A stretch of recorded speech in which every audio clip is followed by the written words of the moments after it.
this future is yours. Like, you guys are being shaped by this pandemic in a way that no other generation will be. You're old enough to remember it. You're old enough to change it. You're old enough to transform it. But you're young enough that you've got the rest of your life and careers to be influenced by this. From Alaska Teen Media Institute, this is Podcast in Place, Youth Stories from the Quarantine, a series about youth in Alaska during the COVID-19 pandemic. We're bringing you stories, interviews, and audio diaries from teenagers and young adults stuck indoors without anything else to do. I'm ATMI producer Ryan Danigole, recording this from my home studio since the main ATMI studio is closed for the time being. We have a very different episode for you today. Rather than hear about the experiences of an Alaska youth in quarantine, we have an interview with Dr. Ann Zink, the Chief Medical Officer of the Alaska Department of Health and Social Services. You might remember her from the governor's press briefings on the coronavirus. ATMI producer Danielle DuClos spoke with Dr. Zink remotely about how COVID-19 affects youth, how it compares to other pandemics, best practices to ensure everyone stays safe and healthy, and what an Alaskan summer during a pandemic is going to look like. The interview was recorded on June 5th, 2020.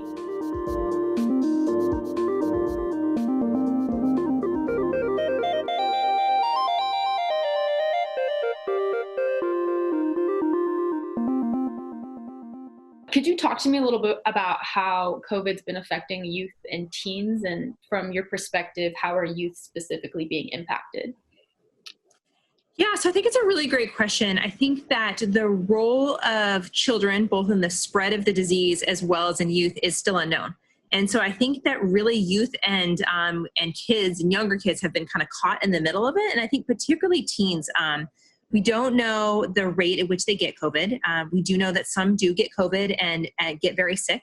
Many don't. Many get it and do just fine. But I think particularly youth are incredibly social. This is the time to spread your wings and leave home and hang out with your friends. And instead, you've all been trapped in these bubbles with your parents for way too long and are needing to get out. I think that many of our youth are really great at social media and finding ways to connect in other ways. But there's something meaningful about being with people in person and being able to connect outside of social media. So yeah, I really feel badly for our youth in this. It's been, I feel like they've kind of get caught up in this pandemic as it's not directly directed at them. They're not having it hit as hard. And so, but their role and so much of their life is being shaken apart because of COVID. So it's really hit youth in all sorts of different ways. Yeah, definitely. I would agree with that one. So in what you've seen and learned, what is it like for a young person to have the virus? What is that experience like? Because it does impact them differently. And we do see kind of the experience of older adults, but what is it like for someone, let's say my age, late teens, to get sick? Yes, that's a great question. I guess I would probably break it into two parts. So what would it be like if you got sick, but then also how is the disease affecting youth in other ways besides kind of social connection? So, if a youth gets sick, a lot of times people don't even know. They get symptoms, maybe they have a little bit of runny nose or sore throat, and that's it, and goes on and doesn't even know that happened. And nothing more than you would notice from just a common cold or something else. Some youth can get quite sick. We've had young teens need to be hospitalized. And then it's similar symptoms to what we see in older adults. Bad cough, shortness of breath, need oxygen support. Most younger people who need hospitalization do very well. Just the support of oxygen does very, very well. There's a lot of youth, however, who have underlying medical conditions. Particularly in youth, people can also present with a very odd, what we call vasculitis. They can get kind of a rash, particularly on their toes and fingers. That can be their body's a kind of autoimmune system reacting strongly to it. So particularly in youth, it can present as a rash rather than a cough, cold, and congestion, which is a little bit different. The other thing that I would just mention is that particularly those over the age of 12 are thought to be able to get the disease and potentially carry it on to others. And so then I think about that in terms of youth hanging out and all seeing each other and then visiting their grandparents or hanging out with their mom who then works at a long-term care facility. And so we see transmission patterns like that. And so just then it ends up affecting the whole family in a different way. And not that it's any fault of the teen, but is just a part of the nature of this disease, which I think is part of the reason it's been so hard to control, is because you can feel just so fine and not know that you have it and be totally fine, yet transmit to someone who really does not do well. So it's one of the real challenges of this disease. So what is important for you to understand about COVID-19, especially now that the state is reopening and people are kind of stepping away from social distancing, even though they probably shouldn't, and they're starting to interact more? What is important for them to really understand about COVID?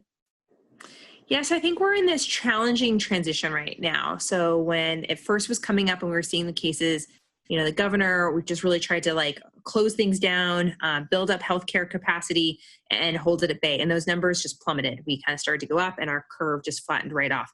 And almost for a month there, we were having hardly any cases. It was great. It was a few cases at a time and really low community transmission, but we're definitely on our way back up now. And we are definitely hitting another wave. But the hard thing is that even if we were to say, go ahead and we're going to close everything else down, previous data and science from other epidemics and pandemics show that it never works as well the second or third time. And so we have to transition from expecting the government to just say we shut this down to all of us individually, personally taking on what that means and being able to find a way moving forward. Unfortunately, a lot of the outbreaks that we're seeing down the Kenai right now are from young gatherings to celebrate graduation and Memorial Day. And that is really spreading the disease right now, both amongst Anchorage as well as the Kenai. When I watch a big group of people getting together for Memorial Day or a concert, it's like watching an 80-year-old on a motorcycle with no helmet going 90. And I'm just like, I hope that goes okay, but I don't think it's going to go okay. Think about that when you're doing those things. There's risk and we all tolerate some degree of risk, but know that things that were not once risky are risky right now. And I don't think we've embodied that as a state yet. So summer is traditionally the time for family and fun, as you mentioned, like gathering, Memorial Day, 4th of July. But what does summer look like for kids and youth during a global pandemic? Like what is going to Big Lake or the 4th of July? Like what does that look like now? Yeah, it's a great question. And I love the question. What does summer look like in a pandemic? Those are questions I never thought I would be asked, 6 months ago, but here we are. I think that the great thing about this state is that we can enjoy so much of it in a socially distanced and mindful way, right? We are just really fortunate to live up here. I mean, right now I'm looking outside and my kids, one of who's a teenager, are packing up to go pack rafting with their dad next week. And so you can be in boats and hang out and, hang out with your friends. Boats are a great way to have social distancing because you can't get near each other if you're like all in rafts and you can like go hang out in Big Lake together and use that. I saw an advertisement for a bar where they took inner tubes and put them around every person so you couldn't bump into each other. And I was like, I should just get a bunch of inner tubes and have people hang out in the water and you can't bump into each other that way. So I think that we can have a ton of fun this summer. It's a great way for Alaskans to celebrate Alaska and to go rafting and fishing. And looks like Denali National Park, the road's going to be open for one of the first times. Like there's so many cool things in our state. I'm just really grateful that so much of that can be celebrated. So I actually think it could be a great summer for a lot of Alaskans to have a lot of fun. But we have to be really mindful over those barbecues and the big gatherings and what those look like. So I think finding a small bubble of people that you're going to kind of keep as your small bubble. And if you're gathering larger, gathering distanced and gathering outside. So instead of seeing 10 friends, picking 1 or 2 friends. Those are the people you're going to see. And when you see them, you hang out outside and you play soccer or you go for a run together or you watch movies outside at night or do something else fun that makes you connected, but not seeing as many people, not touching and doing it outside. Another rule of thumb that I've been using recently is, try to do all indoor stuff for less than 10 minutes. If you have to go inside, make it less than 10 minutes for absolutely everything, unless it's absolutely essential work or it's in your own house. I also think that, at least I think about my daughters who are super into their fashion, but masks are a really important way to help minimize the spread of it. And I wish that the youth could take that on and help make them cool and trendy and make it so everyone wears them, because that would help a lot in keeping businesses open. So if we can find a way to embrace that as a community, as a culture, I think that will go a long way. Yeah, for sure. I feel like the people who are wearing masks the least are youth, probably because of, the fact that they aren't the coolest and there's the idea that we don't get sick, but they are really important. So could you tell me about where we are right now in the timeline or the process of a pandemic compared to other viral or disease outbreaks that we've had? Like what point in time are we at? When we look at past pandemics, we look at what other tools. So all states, we've always had these like pandemic plans. They've usually been built on influenza pandemic plans, just because that has been the most common, even since the 1918 pandemic. We've seen H1N1. That was a fairly big pandemic that hit youth more than adults. It didn't hit Alaska youth quite the same way. unfortunately, our native population has been hit harder consistently with every pandemic moving forward. So I think that's just important to remember in this country and in this state, that we have to be super mindful of here, because we've just been consistently hit harder with other pandemics. Really what we're hoping for and what we're looking towards is a vaccine. So there are many diseases like smallpox that circled around the world multiple times over, and we never were able to get to, quote, herd immunity until we got a vaccine. And so I think when I hear this, oh, we'll just let it go through until we get herd immunity, we need to remember history, that just doesn't always work that way. It just sometimes can kill a lot of people over and over again. The other thing too is with like flu, when people say, it's just like the flu. For flu, we have an antiviral, we have a vaccine, and so we have two different treatment options that are there. And with flu, people tend to get sicker quicker and doesn't tend to hit the kidneys in the same way and cause as much problems with like strokes. Like younger people can get strokes and clots within the lungs. So it really is a different disease, and it takes longer to show up. The other thing too is we don't see as much asymptomatic spread in flu. If you have got flu, you have the flu. Versus here, we have all these people who have the disease, don't know they have the disease, and are spreading it. And that makes it much harder to control. If you don't feel well and you have the flu, then you stay home. And we still see that spread every year. But with this, people can be so mildly symptomatic or even become sick, but they have a lot of viral load before they become symptomatic. And so they're shedding a lot of that beforehand. So we have to put that into context. I think it's also important to remember that there's been numerous pandemics and epidemics. The 1918 was kind of our last really, really big one. And we had one in 68, we had the H1N1, and so we've built off of those. But even with the 1918, we had masks. We encouraged people to wear masks. People protested masks, said it was, covering their speech. I mean, we're just repeating history with so many of these things. But we did see with that as well, that it did decrease the viral load, and that in that epidemic and with that influenza, it hit hard and you didn't have the same viral shedding early likely, versus this one, it's different. So it's even more important than this one. So we have a ways to go. First or second inning. Wow. So actually going off of that, in the 1918 pandemic, what lessons have we learned, especially when it comes to spread in urban areas like Anchorage compared to rural parts of the state, like the villages and where the Native Alaskan populations are largely residing? Yeah, so I think the 1918 pandemic, we learned a couple different things. One, when people acted quickly, it really didn't have the same sort of hit. So a lot of us have learned about Louisiana and St. Louis and Philadelphia and the big parade. Those big gathering events can definitely be escalating events. And so always super highly concerned about what those look like. We also saw from the 1918 that you would sometimes have multiple waves. They had a spring wave and they had a really bad fall wave. And so we need to remember and think about that. I think, as mentioned previously, in many of our Native communities, we've had most epidemics and pandemics hit harder. Part of that is just the health inequities between different communities. The other thing, and something that makes me very concerned about COVID, is when people live in a household together, there's a high rate of spread within that house. 80 to 90% of all the household would get it. So if you have a multi-generational home, which many of our Native homes, particularly in rural areas, are, there's just a really high chance that everyone in that household will get it. And particularly those who are older will get very sick from it. And it could move very quickly within a village.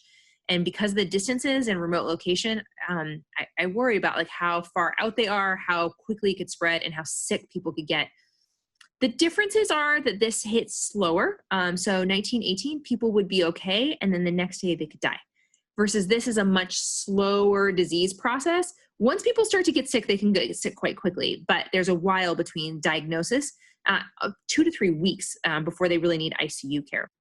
And so I think that we need to use that to our advantage and be able to identify cases really quickly and be able to move people out of homes, be able to move into other areas as quickly as possible. And that's why testing is such an important part, particularly for our state. I also think that in the 1918 pandemic, we didn't have testing. We didn't have, mass evacuation. We didn't have Zoom. So we didn't have all these ways to be educating each other about what was happening and being able to move people in and out. And so I think we need to remember what's different about the 1918 pandemic as well, learn from our past, but also apply our new tools and try to help create a different future. But we're a long way from being done. The fall and winter are highly concerning. Wow. Yeah. You think you're on your way. No. It's good that sometimes I think especially when, for me, I'm not out and seeing so much of people in masks or people being sick. And so then you're well, it seems like things are fine because I'm fine, but that's not the case. But since Alaska has had one of the lowest case counts in the nation and we've been able to start opening up, why do you think we've been able to do so? And why do you think we've been able to have such a low case count? Yeah, I honestly, part of it's luck, I think. It hit in the lower 48 prior to here, and it hit harder. And so I think our population was more willing to move in these kind of quick measures to close things down because they were seeing what was happening in New York and other places. If it had hit here first, I worry that we would have been hit much harder. So part of it's just purely luck. Part of it is really kind of Alaskans kind of stepping up to that and really socially distancing and taking that super seriously. I think part of it is our population density. We're already naturally spread out, and so that makes it easier as well. Although there was a study that was done by the CDC, and we were expected to be like the 16th state hit and one of the harder states hit because of the amount of travel we have and because of our rural locations and lack of healthcare. So again, we have a lot of reasons to be very mindful. We have little and very limited healthcare infrastructure within the state. We have had a little bit of a spike in cases recently, and do you think that's linked to the reopening? How do public officials determine whether that is because of reopening or some other factor? Yeah, so I think of reopening as like these mandates and when they went to place. There was some interesting cell phone data that showed that a week before we lifted up a lot of the mandates, people chose to be done with the mandates. Like they were moving on their own anyway. So, there's mandates, but then there's also just people's behavior, and those don't perfectly correlate. And that did lead into part of our decision to opening up to a degree. We're like, okay, our numbers are really low and people are moving anyway. And so instead of having everyone hang out in a house and get together, let's try to do it in a restaurant where we can socially distance and make sure everything's clean. There's a part of just human behavior that's a part of that. I do think that opening up sent a message of that open meant over, and it never meant over. And so I hear it all the time from friends. They're like, I'm just confused. Why do I still need to wear a mask? The messaging doesn't make sense to me. What do you mean we're still in it? And I think we all see and hear what we want to see or hear. I want to be done with COVID too. Trust me. I'm sure. Yeah. But that was never it. It's more that it's an individual responsibility now. That doesn't mean that the state is not responsible and the state doesn't have a real role to play. But we're trying to be more surgical in our approach. So working more with specific communities. And then there's a lot of work that happens with contact investigation and isolation and really trying to isolate each one of those cases. And so that's where a lot of our work is right now, is in all these contact investigation and tracing.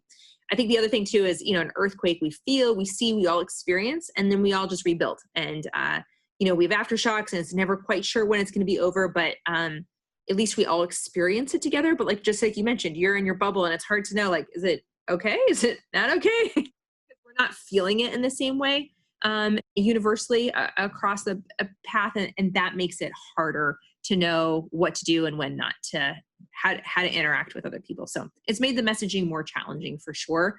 But I think long-term, it's going to be more sustainable if we can all find ways to be resilient in this time of COVID, rather than just relying on these kind of big metrics to say open or close. I also think that this is a better time to try reopening than the fall, when we have everyone in indoor settings and we have flu on top of it. So a lot of people are frustrated that the cases and numbers going up, and I am not happy they're going up either, but we have to figure out a way to balance economies and delayed healthcare and all these interactions because they have real consequences too. And the goal is healthy and well people overall, not just elimination of COVID. It's a balance between all of it. And kind of going back to the not really seeing the impact directly on you, so not quite understanding the full severity of COVID, since Alaska has been less impacted compared to places like Chicago or New York, what do you say to those people who think it's not as serious or it's not a big deal for Alaska?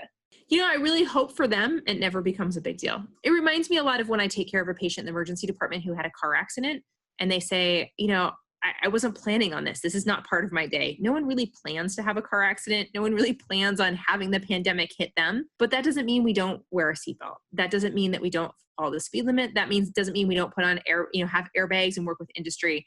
It doesn't mean that we don't have public really advocate for no drunk driving. It takes all of those things to minimize car accidents, and they still happen.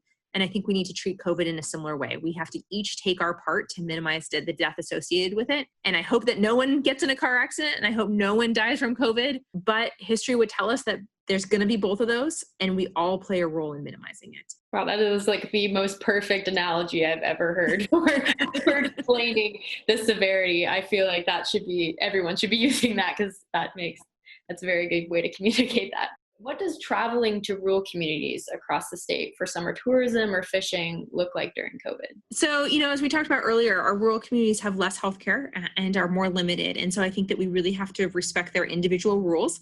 As someone once said, let's enjoy Alaska, just not each other. So, you going out to rural areas and enjoying the place, but not hanging out with the people to really minimize that spread and exposure.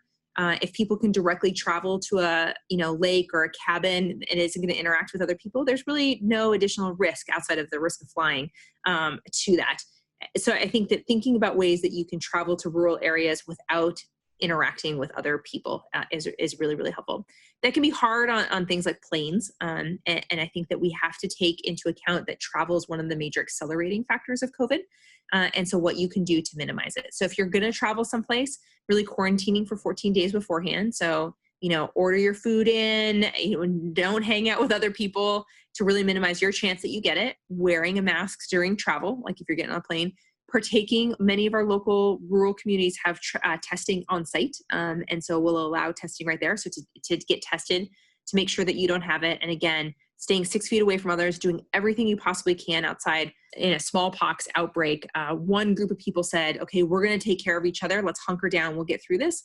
And another group of people in Alaska said, spread to the winds, go out, see the world, and just be in the mountains. And that group did much better and had a significantly lower death rate. So I would say the same thing to Alaska, like go spread to the winds, like go to the hills, go spread out, go play outside away from each other, because that will keep you healthy and well, but minimize those interactions with each other. So, and particularly to youth, go do awesome trips this year. Like go explore. This is the summer to like really know and love your state. Your friends will be there later, and more of your friends will be there later if you're taking care of each other. So go play. Yeah, that's what I've been looking through things. I'm like, well, where do I want to go? There's so much of Alaska. Even though I've lived here my entire life and I've done hiking and things, there's so much you haven't seen yet because it is a massive state. So yeah, I think that's the campaign for the youth this summer, is just to get outside. So what do people generally get wrong about COVID-19, and something that you would really like to correct or be like, no, that's not really how that works. This is how it works? Yeah, that's a great question. The things that come to my mind are open is not over. So we have a long way to go. We talked about that. It's not the flu. And so that's another thing that comes up all the time. We talked a little bit about how they're different in general. I think the other big thing that I'm just thinking about a lot right now is this sense of like the government should do X, Y, or Z, and it's going to all be okay. It's like this great trust fall. If we all do a little bit, no one will fall. But if we each abdicate our own responsibility, it's going to be too much of a load and a lift for any of us. And so I think we all have to step into that space. And so you've kind of talked about like the message that you want to send to youth, and kind of the overall idea for them. But do you have something that to youth who are listening to this podcast that you really want them to take away at the end? Yeah, I mean, this future is yours. Like you guys are being shaped by this pandemic in a way that no other generation will be. You're old enough to remember it. You're old enough to change it. You're old enough to transform it. But you're young enough that you've got the rest of your life and careers to be influenced by this. And I think something that's always inspired me is when there is a challenge, a war, an epidemic, a pandemic, it's usually the youth who rise to find new ways to fight it, to be creative and resilient. And that defines who they are for the rest of their life. You read stories from World War II, and it was a lot of the youth who were able to create resistance efforts and to fight in that and to make a difference, and that define them. This pandemic in some ways will define you and your generation, and finding ways that are true to who you are in stepping into that space instead of just holding on and waiting till it passes is the way that you're going to create not only the future for yourself, but the future for our entire country and our nation, on everything from how our democracy is lived to the role that science plays in policy to the way that healthcare is delivered. All of these things are going to be drastically different after this. And the youth of today will be the ones living with it and the ones who get to shape it right now. Thank you so much, Dr. Zink. Have a good day. That was ATMI producer Danielle DuClos speaking with Dr. Ann Zink, Chief Medical Officer of the Alaska Department of Health and Social Services. You've been listening to Podcast in Place, Youth Stories from the Quarantine from Alaska Teen Media Institute. Our show's theme music was composed by Devin Schreckengoss. Stay tuned for more stories from quarantine youth. You can find these stories at alaskateenmedia.org, where we have included resources for youth during quarantine as part of a partnership with the State of Alaska Division of Behavioral Health. Many thanks to supporters of our podcast, including United Way of Anchorage, the National Endowment of the Humanities, the Rasmuson Foundation through Arts and Education Fund, administered under contract by the Alaska State Council on the Arts. Thanks to our listeners who contribute to our program and help us leverage additional funds and grants. If you'd like to support Youth Voices in Anchorage and help keep our podcast going, you can donate to our organization by going to alaskateenmedia.org and clicking Donate. Also on our website, you can learn more about what our organization does, listen to past episodes of our podcast, and find out how you too can get involved. You can also follow us on Facebook, Instagram, and Twitter. For Alaska Teen Media Institute, I'm Ryan Danigole. Thanks for listening. Remember, think like Zink. Stay safe out there. We'll get through this together.